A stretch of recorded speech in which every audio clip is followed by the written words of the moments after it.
So this conversation isn't academic to me.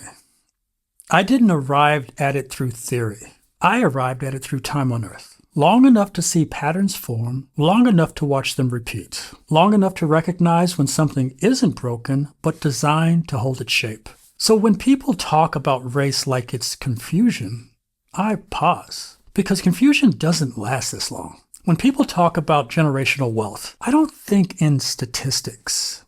I think in proximity. Who was allowed close enough to the opportunity, and who was kept just far away enough to be blamed for not reaching it? I think about my grandparents, people who lived during a moment when the rules were written quietly but enforced loudly. They didn't lack discipline. They lacked access. And I've lived long enough to hear it reframed as personal failure. I've watched some families inherit houses. Others inherit warnings, instructions, a sense of limits. Not because those limits were natural, but because they were taught. It's how inequality survives. It gets explained as normal. I've worked in enough rooms to understand how perspective works. I know when I'm being heard and when I'm being evaluated, when my words are received versus when my presence is being managed. I've seen the same idea travel different distances depending on who's carrying it. That's not coincidence. That's calibration. I learned early on how to move in public, how to soften my tone, how to control my body, and how to reduce uncertainty for others. Not because I was guilty of anything, but because uncertainty attached to me was treated as risk. That kind of learning stays with you.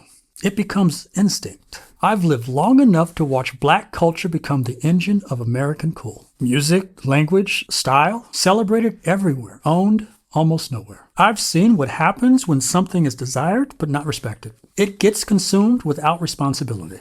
And that's the affair. I've watched how stories are framed. When harm comes to someone Black, the narrative searches backwards. What did he do? Where was he going? Who was he before this moment? When harm comes to someone white, the narrative stays present. What happened? Who failed him?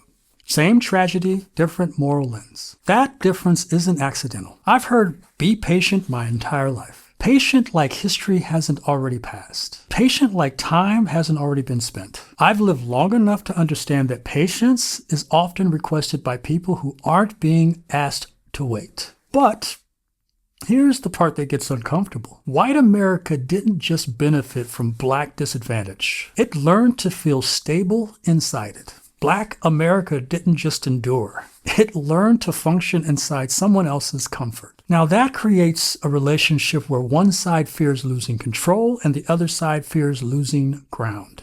Neither side feels safe telling the truth. So the system stays intact. This isn't about hatred. This is about attachment, about identities formed in opposition instead of honesty. And I've been here long enough to know that what isn't confronted doesn't disappear.